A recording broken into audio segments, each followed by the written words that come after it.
Olá, eu sou a Fernanda Villarrodone e você está ouvindo o Escuta Ela Podcast, um espaço para trocar, acolher e inspirar. E aí, bora escutar ela? Olá, Escutelers, sejam muito bem-vindas mais uma vez ao Escuta Ela Podcast. Eu sou a Fernanda Villarrodona, dona do perfil @escuta.ela lá no Instagram e também a sua host, a sua apresentadora aqui neste podcast. Eu já me apresentei algumas vezes, vocês provavelmente já me conhecem, mas como tem muita gente nova chegando, senti que seria legal me apresentar. Bom, no episódio de hoje a gente vai conversar com a Luísa Brasil, ela que é uma jornalista incrível, criadora de conteúdo, enfim, vocês vão ver tudo que essa mulher é e também se inspirar muito com essa conversa sobre coragem. Tenho certeza que vocês vão sair um pouquinho mais inspirados depois dessa troca. Antes da gente começar, queria te pedir para deixar 5 estrelinhas aqui no Spotify, te contar que você pode deixar comentários, elogios, sugestões, tudo aqui mesmo no Spotify.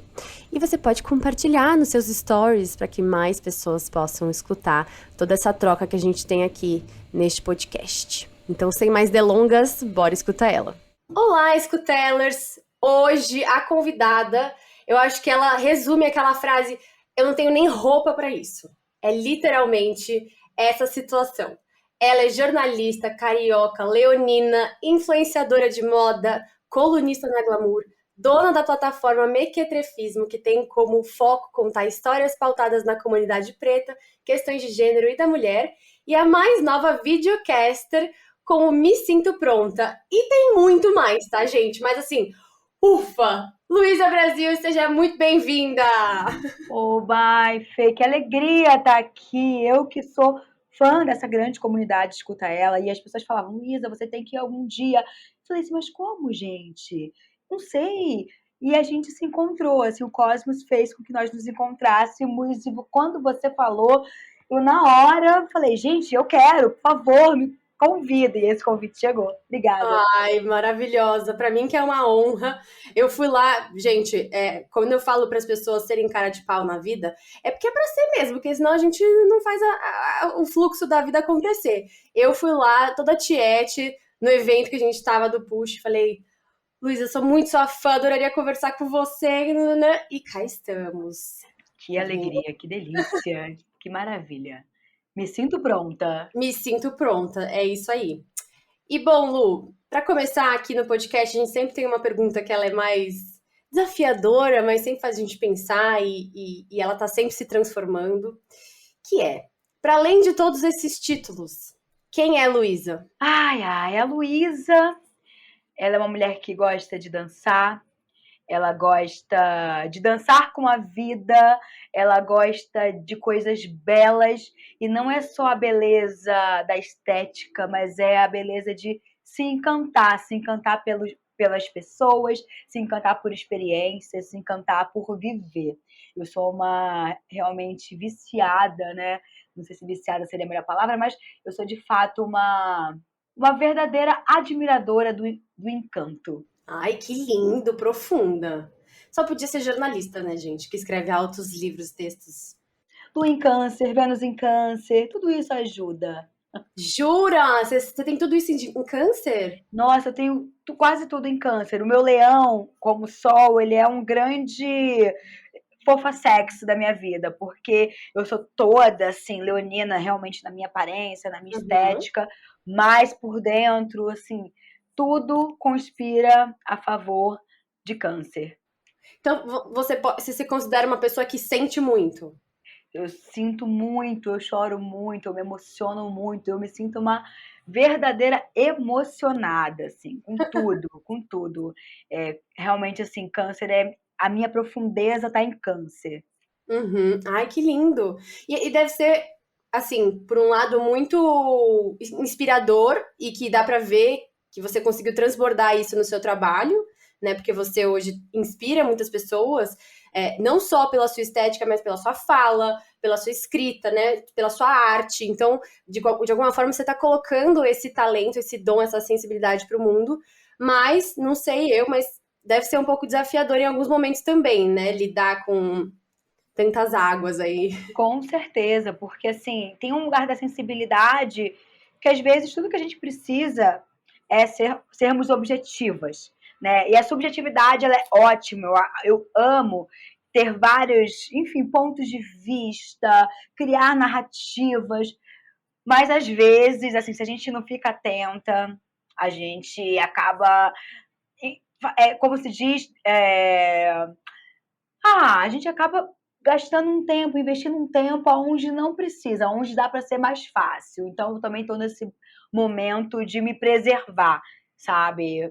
Porque é isso. Acho que tem lugares, tem pessoas que merecem a nossa sensibilidade. Quem são elas? Elas terão a minha lealdade, que enquanto leonina também tem isso, né? E, né, situações, pessoas, circunstâncias que você pode deixar aí, como a água, que tá tudo bem. Exato. E bom, hoje, aqui neste podcast que tem tudo a ver com as emoções, eu pensei da gente falar um pouquinho sobre coragem, porque eu vejo que na sua trajetória, claramente você foi pioneira em muitos aspectos, seja na sua vida quanto na vida de tantas outras mulheres, principalmente mulheres pretas. Então eu queria que você compartilhasse com a gente como que você vê esse sentimento de coragem na sua vida. Fê, eu vejo esse sentimento de coragem como uma tela em branco para mim, como um canvas, que talvez seja muito mais fácil eu, nesse papel em branco, desenvolver todos os meus sonhos do que me caber no que já existe. Uhum. Eu sei que, né, nós vivemos uma sociedade e tem pessoas e escalas de valores nas quais reproduzir o que já existe, ou até mesmo, né, reivindicar a partir do que já se tem, é uma habilidade, mas para mim o ato, a forma de inventar é muito, é algo muito genuíno, é muito da minha essência. Eu gosto muito de falar que eu adoro exercer o método tigresa, e o método tigresa tem a ver com a música do Caetano, né, que a Gal e a Bethânia cantaram, que até falei sobre isso no meu TED, que é ela vai ser o que quis inventando um lugar. E muitas das vezes eu tenho prazer de criar espaços ou de me caracterizar na minha área profissional ou enquanto pessoa em lugares que ainda nem tem nome. Né? Eu entrei nesse mercado de influência, não tinha esse nome, nem tinha isso. Eu trabalhava com comunicação digital.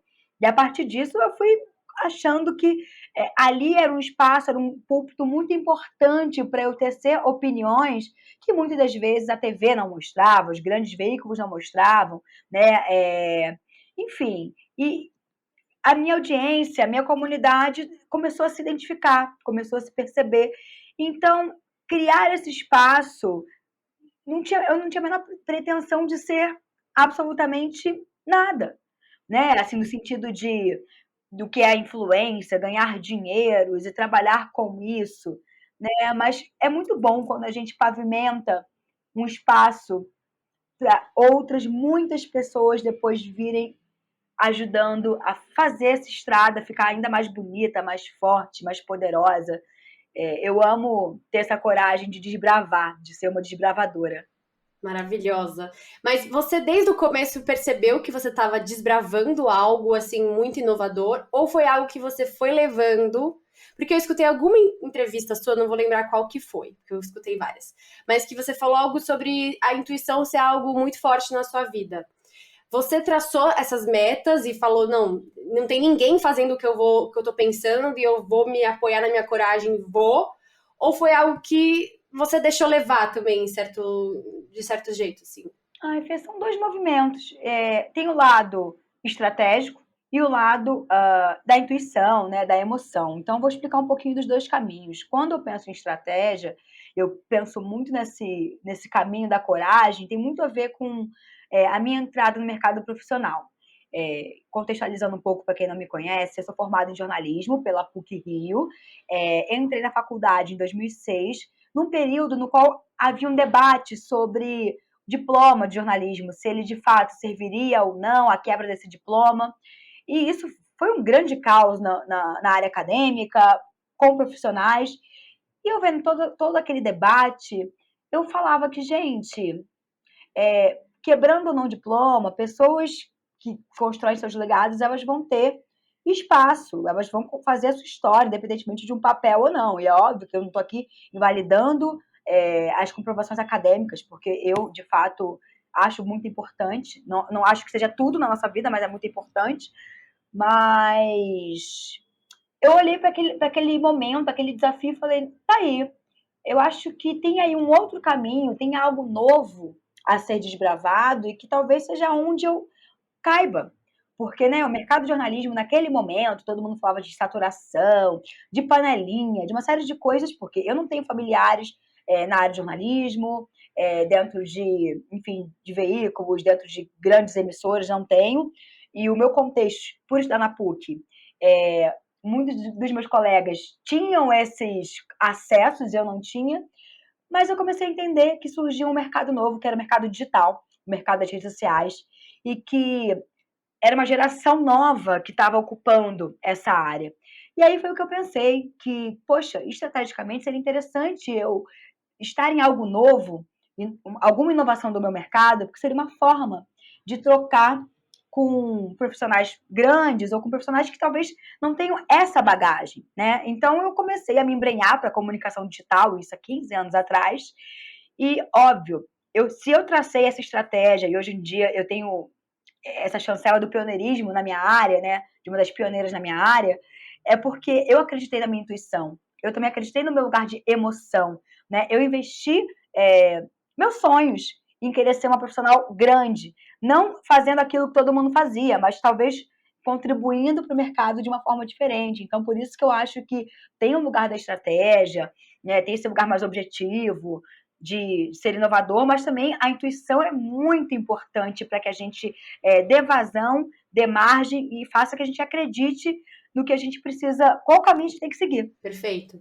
Então, assim, para uma pessoa que esteja nos escutando, que está nesse momento de, sei lá, transição de carreira ou iniciando alguma trajetória nova, eu concordo 100% com o que você disse e diria que seria um equilíbrio, né? Então, você entender a sua intuição, para onde ela está te guiando, porque às vezes se você ficar só no racional, pode ser isso. Alguém virasse para você e falar, jornalismo, esquece.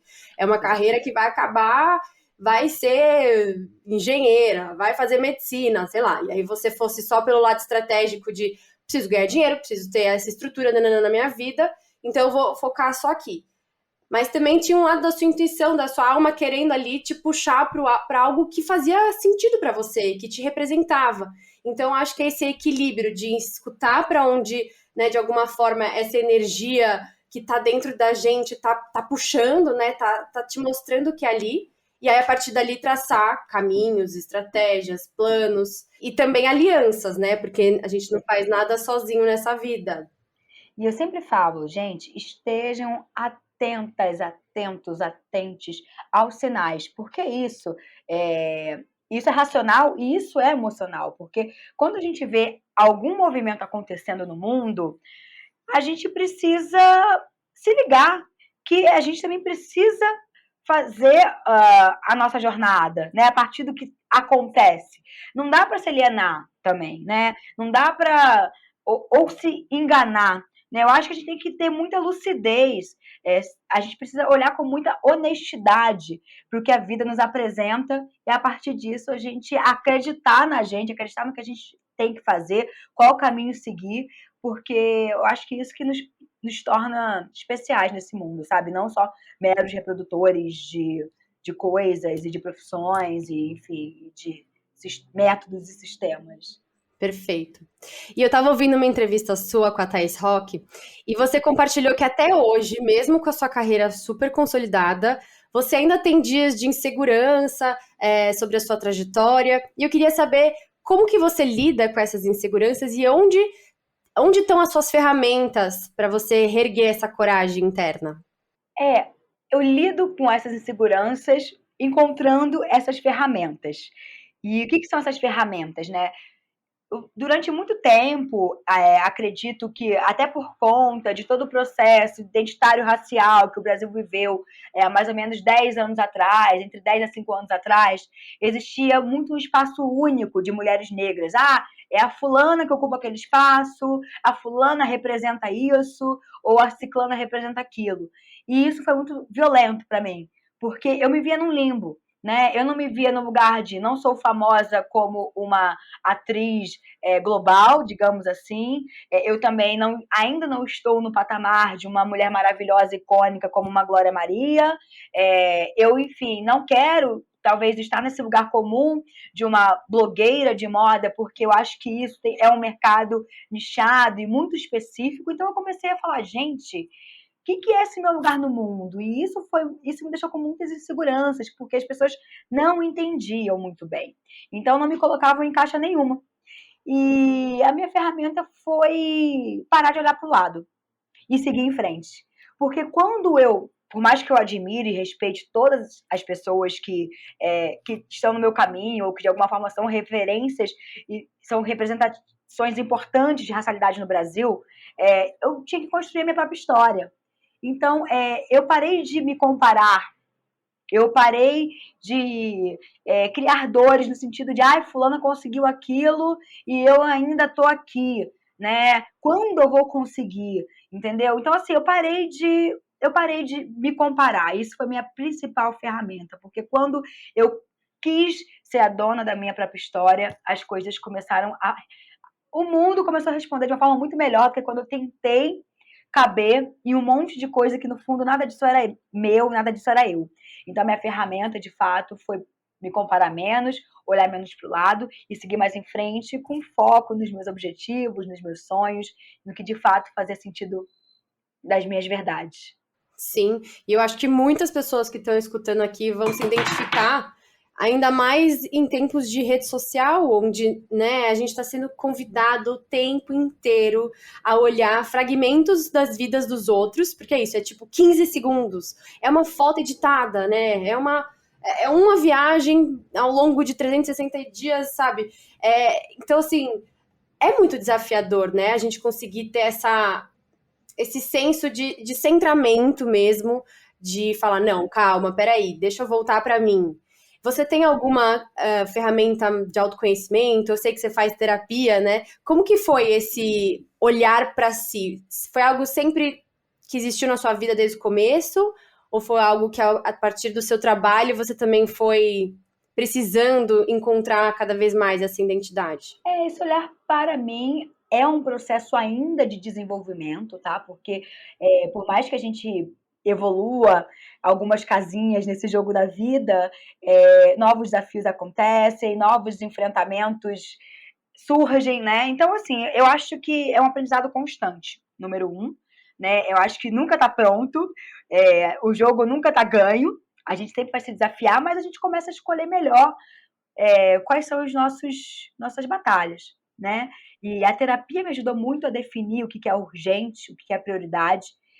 E para mim, prioridade tem que ser eu no centro das coisas, né? No centro da minha vida, no caso, né? No centro do que eu quero resolver, do que eu gosto, de quem eu quero estar junto, de quem eu quero estar perto, de quem, da onde eu quero trabalhar. Então, eu desenvolver esse lugar de que eu estou fazendo para mim e por mim foi muito importante para eu conseguir até mesmo aparar algumas arestas, porque é óbvio que no meio do caminho a gente acaba se distraindo, né? A gente acaba às vezes, nossa, tá acontecendo aquilo, mas poxa, eu preciso fazer aquilo também, eu preciso estar naquela rede social para poder me dar bem.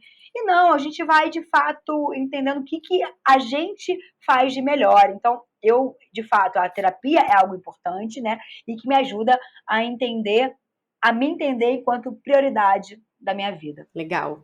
Inclusive, tem tudo a ver com a pergunta que eu ia te fazer agora, né? Que no seu TEDx você disse: entender o meu corpo, minha corporeidade, minha estética foi fundamental para me sentir poderosa, autoconfiante, forte e não abaixasse a cabeça nos lugares que eu ocupava. E olha que eram lugares muito solitários. Você transformou o não posso, não é para mim, para eu agrego, eu somo e eu pertenço. Como ou quando foi essa virada de chave para você assumir esse protagonismo na sua vida? Olha, Fê, eu vou te falar que esse verbo, tudo isso do eu existo, eu pertenço, eu agrego, eu acho que mais do que uma virada de chave foi eu me entender desde criança, nos lugares onde eu estava, na minha vida social, na minha vida afetiva, na minha vida familiar. Desde criança, eu tenho pais que me ajudaram muito nesse entendimento da racialidade, nos espaços onde eu estava, né? E foram muito, apesar de não ter tido nenhum estudo acadêmico, mas a vivência deles e como eles politicamente viviam, né? Existiam. Eu aprendi muita coisa. Eu aprendi a sobreviver, não só sobreviver, né? Mas a me desenvolver, a não só resistir, mas assim, existir de uma forma plena. Então, quando eu olho para trás nesse meu passado, né, e aí eu penso numa adolescência na qual, né, contrariando estatísticas de meninas negras que muitas das vezes sofria demais com autoestima, com a solidão afetiva, com uma série de questões de sociabilidade dentro das escolas, né? Que isso é o comum. E quando eu contrariei essas estatísticas desde a minha infância, óbvio que na vida adulta acaba sendo mais desafiador, porque a gente vai se cristalizando com outras feridas, mas eu falei, caramba, eu tenho um entendimento de que eu somo para um espaço, sabe? Eu não sou, como que eu posso dizer? Eu acho que assim, eu faço parte dos movimentos que eu vivo, dos lugares que eu vivo, sabe? Eu tenho espaço ativo, eu tenho espaço de fala, né? Eu tenho escuta ativa, eu tenho um senso de liderança, e isso tudo, obviamente, tem uma construção familiar que me ajudou muito a me estruturar dessa forma. Né? E realmente, quando hoje em dia, né, aí dentro desse mercado de influência, quando eu vejo que algumas mulheres, principalmente mulheres negras, né, ou pessoas pretas e racializadas, chegam para mim e falam: Nossa, queria ter essa coragem de ter me posicionado dessa forma. Queria muito ter essa personalidade de ocupar certos espaços, como você fez e você faz, como que você tem coragem, como você teve coragem de circular nesse lugar profissional tão excludente. Aí eu realmente entendo do como eu tive que trabalhar o meu pertencimento ao longo da minha vida, sabe? Uhum. Como isso foi algo orgânico e foi um instinto, foi instintivo. Sim. Enquanto você falava, eu fui sentindo assim que talvez o senso de coletivo que você encontrou nas suas causas, né, na sua pauta principal, talvez tenha sido uma base muito forte, além da sua família, para criar essa coragem, né? Porque eu sinto assim, sinto não, né? O ser humano como um todo nasceu para viver em grupo, e quanto mais a gente se sente parte de algo ali, de um grupo, de um coletivo, aquilo vai nos fortalecendo. Por isso que a solidão, né, a exclusão, agora no mundo digital, o cancelamento é tão prejudicial para a saúde, porque realmente tira esse senso de eu tenho alguém, né, eu tenho um grupo, meu grupo.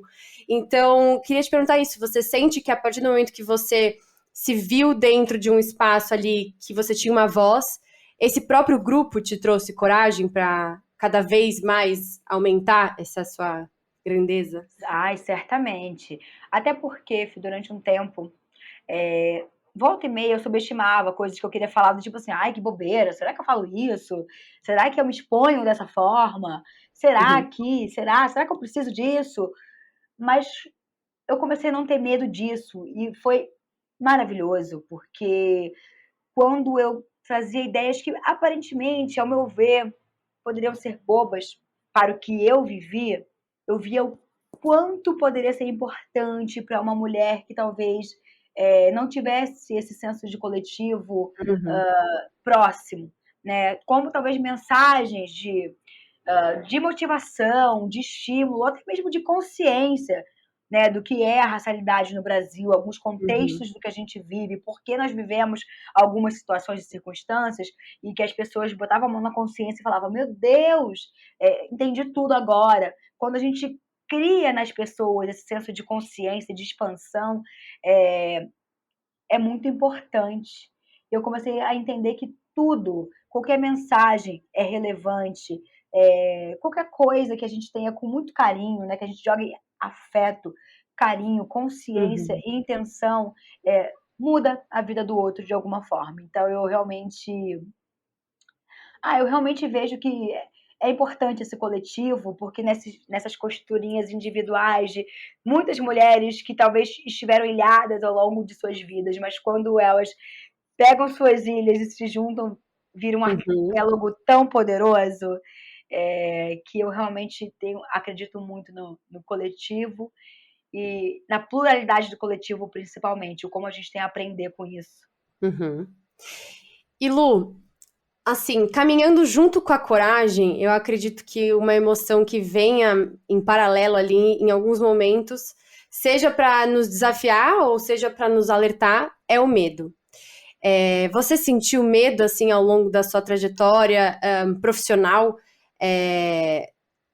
em se enquadrar ou ter que fazer parte de alguma caixa? Como que foi para você e como é, né, lidar com esse medo? Porque eu imagino que tenha muitas pessoas aqui nos escutando que venham de um lugar que talvez esteja um pouco perdido, né? Talvez esteja nessa fase do medo, de não saber para onde ir. E pessoas como você servem muito de inspiração. E inspiração nesse lugar de força mesmo, né? De se inspirar nas ferramentas. Como que é lidar com esse medo?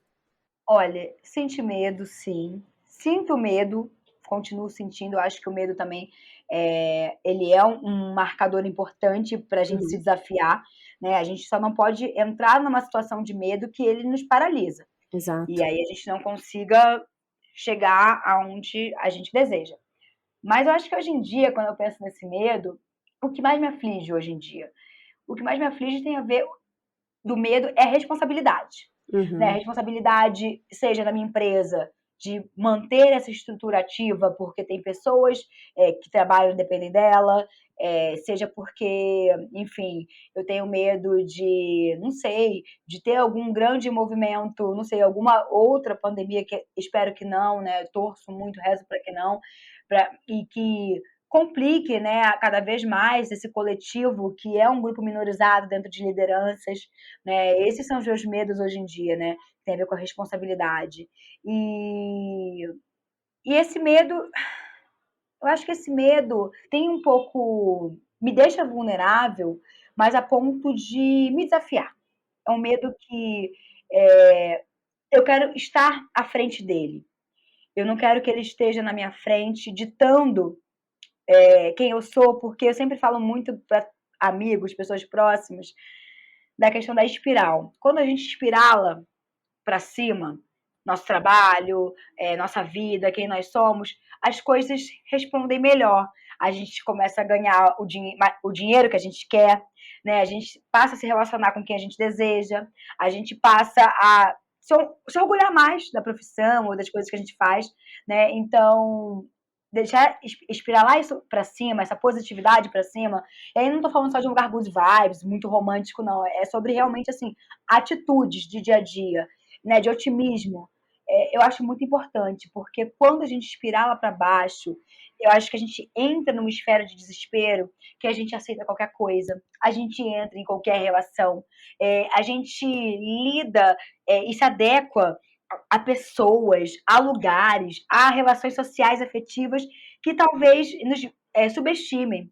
Então, eu realmente acho muito importante a gente ter atitudes com a gente que façam nós nos olharmos e emanar positivamente tudo da nossa vida para cima. Olha, Fê, não sei se eu tô sendo aquela coisa good vibes romântica, nem longe de mim, mas é porque realmente eu acredito muito no poder dessa atitude, né? Não é só ficar mentalizando, né? Não. Só ficar mentalizando, não, é na esfera da ação. Exato. Não, eu ia falar que justamente hoje eu tava lendo um livro e falava sobre isso, assim, de muitas pessoas falam que o que a gente pensa interfere no que a gente sente. E, em certo modo, isso é verdade. Então, o nosso pensamento tem, sim, um viés muito forte com o que a gente pensa. Se você ficar pensando que você vai ser assaltada, provavelmente não é que você vai atrair o assalto, mas você vai sentir o medo que essa imagem do assalto está te trazendo na sua cabeça.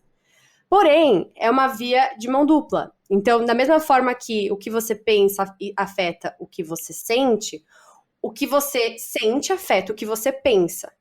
Uhum. Então, uma pessoa que está num momento desafiador da vida, não adianta ficar tentando pensar positivo, que é o que muitas pessoas que entram nessa positividade tóxica falam. Pensa Uhum. positivo, faz afirmação, faz aquilo. Uma pessoa que está num momento debilitado, vai ser muito frustrante, porque esse pensamento, além de ser falso, pode gerar até mais angústia, né? Porque vai falar, pô, tô aqui fazendo tudo que essa pessoa tá mandando, tô pensando positivo, positivo, eu só me sinto pior. Então, é o que você disse, não é só o pensamento, são as ações. Então, né, quando você tá nesse momento desafiador, ao invés de ficar focando no pensar positivo, é o fazer positivo, é o fazer, como se fala, inspirador, né? Algo que te movimente, algo pode ser mínimo, né? Que a gente tá falando de se você tá se sentindo muito mal, talvez sair para caminhar, talvez você fazer um exercício físico, movimentar o seu corpo, conversar com alguém, fazer alguma atitude que te mude de frequência, porque senão a gente fica nesse vício, nesse ciclo vicioso, né, de não me sinto bem, não me faço nada para me sentir bem, os meus hábitos não me colaboram, eu só penso negativo, e aí você não sai dali. E, Fernanda, acho muito importante também, amei isso que você falou. Eu queria só complementar com uma coisa que é o fazer, o puramente fazer, e limpar os perfeccionismos, né? Uhum. Porque muitas das vezes a gente entra num lugar de cobrança e a gente não consegue sair do lugar. Então, assim, a gente precisa realmente limpar esse senso do que é perfeito, né? Até falei isso no push na minha palestra. Gente, o perfeito não é fazer com impecabilidade, mas é fazer o melhor que a gente pode naquele momento, entendendo a circunstância que a gente tem, sabe? Por que isso? Talvez em algum momento da minha vida eu vá correr 21 quilômetros, mas Uhum. agora eu só consigo correr 3. E tá tudo bem, né? Exato. Então, assim, esse fazer ele tem que ser realizador a partir do que você minimamente se propõe a colocar no mundo. Um exemplo disso, né? Eu tenho agora um videocast que eu me sinto pronta pode. E há 7 anos atrás eu tinha uma ideia muito parecida Uhum. e que eu não coloquei no ar por causa do perfeccionismo. Porque eu sempre me cobrava ter um equipamento que eu não tinha, como que eu vou fazer isso se eu não tenho uma estrutura de uma equipe, se eu não tenho o editor que eu queria, do jeito que eu queria.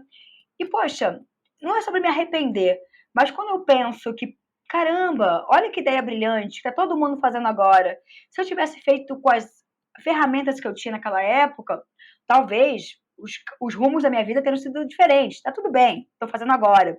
Mas quando eu tiro também do papel o Me Sinto Pronta Pode, hoje, tá longe de ser o perfeito, do que eu acho perfeito atualmente, mas é do jeito que eu consigo fazer e tem muito carinho, tem muita intenção, e isso que importa, porque a gente vai evoluindo ao longo da estrada. Perfeito. E eu acho que pegando o tema, né, de todo esse episódio, que é a coragem, isso também é um movimento de coragem, né? Esses inícios, essas mini mudanças de hábitos. As pessoas às vezes ficam esperando por grandes transformações, grandes movimentos, grandes impactos na vida, né? Quando tal coisa acontecer, quando eu tiver X na conta, quando, e esquecem que a vida primeiro que está acontecendo agora. Né? A gente não tem certeza nenhuma de que esse quando que a gente tanto espera vai chegar realmente. E que hoje é a oportunidade de você fazer esse micro movimento que pode te levar até lá. Então, na metáfora da corrida, vamos dizer assim, né? Se o seu sonho é correr 21, você correndo 3 hoje, você tá muito mais próxima do 21 do que você tá desistido, né? Ter desistido, não tá nem se movimentando. Então, é o que você consegue hoje, do jeito que dá, com essa coragem de iniciar, né? Sim, sim, porque viver de hipótese é uma grande cilada. E eu vejo muito as pessoas falando, porque o dia que eu tiver a coisa X, enfim, ou o carro, a casa, ou sei lá, a coisa de um Uhum. jeito, de um lugar que ainda não se tem, que elas vão dar um rumo para a vida delas. E, puxa, foi exatamente isso que você disse. A gente vai lidar com uma realidade que ela ainda nem existe, a gente nem sabe se ela vai existir, né? O que você tá esperando para agir no seu agora? Agir com o que Perfeito. você tem, com as ferramentas que você tem, com os recursos que se tem. Eu sou muito incentivadora e estimuladora desse de lidar com a realidade, porque isso é um ato de coragem, porque a gente nunca vai estar totalmente pronto para nada nessa vida. A gente precisa de coragem para fazer acontecer. Para dar o primeiro passo, seja lá como for, né? Lu, você acredita que a gente já tá quase 40 minutos aqui conversando? Passou muito rápido a nossa conversa. Foi muito maravilhosa. Nossa. Mas ainda não acabou, tá? Oba! A gente vai fazer um bate-bola rapidinho. E eu quero saber umas coisas suas. Então vamos lá.